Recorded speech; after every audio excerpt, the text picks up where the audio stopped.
നമുക്ക് മലയാളികൾക്ക് ഭയങ്കര ഇൻട്രസ്റ്റ് ഉള്ള പരിപാടിയാണ് ചമ്മരം പടിഞ്ഞിരിക്കുക, നിലത്തിരുന്ന് ഭക്ഷണം കഴിക്കുക. നമ്മളിപ്പോൾ ഓണസദ്യയൊക്കെ കണ്ടിട്ടില്ലേ, നിലത്തിരുന്ന് കഴിച്ച് ഇലയിലിട്ട് കഴിച്ചാലേ ആ ഒരു ഫീല് കിട്ടുള്ളൂ.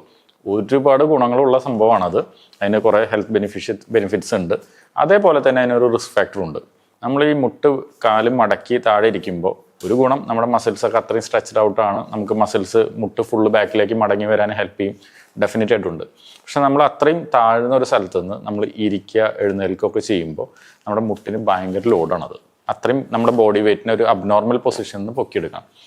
മുട്ടിന് ഓൾറെഡി തേയ്മാനമുള്ള ആൾക്കാരാണെങ്കിൽ അത് എക്സ്ട്രാ ലോഡാണ്. മാത്രമല്ല, നമ്മൾ മുട്ട് മടക്കി അല്ലെങ്കിൽ കാല് ചമരം പടിഞ്ഞിരിക്കാൻ വേണ്ടി ബാക്കിലേക്ക് മടക്കിയൊക്കെ ഇരിക്കുമ്പോഴത്തേനും മുട്ടിൻ്റെ അകത്തുള്ള മെനിസ്കസ് എന്ന് പറഞ്ഞിട്ടൊരു ചെറിയൊരു ഷീറ്റ് പോലത്തെ സാധനമുണ്ട്. ഷോക്ക് അബ്സോർബറായിട്ട് വർക്ക് ചെയ്യുന്ന സാധനമാണ് അത്. ഒരു റബ്ബറിൻ്റെ ബുഷെന്നോ അങ്ങനെ എന്ത് വേണമെങ്കിൽ പറയാം. അതുപോലെ തൊട്ടുനോക്കിയാലൊക്കെ അങ്ങനെ തന്നെ ഇരിക്കട്ടെ.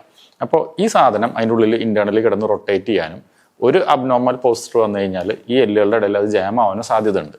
പലർക്കും പറ്റുന്നതാണ്. അപ്പോൾ മെനിസ്കസിൽ ചെറിയ ടയറും കാര്യങ്ങളൊക്കെ സംഭവിക്കാം. പണ്ടത്തെ ആൾക്കാർ നിർബന്ധമായിട്ടും നിലത്തിരിക്കണം, അല്ലെങ്കിൽ ഇപ്പോൾ നമ്മൾ പല പ്രാർത്ഥനകൾക്കാണെങ്കിൽ പോലും നിലത്തിരിക്കണം എന്ന് പറയുന്നുണ്ട്. ഡെഫിനറ്റായിട്ടും നല്ല വശങ്ങളുണ്ട്, പക്ഷേ ഈ ഒരു റിസ്ക് ഫാക്ടർ അതിനുണ്ട്.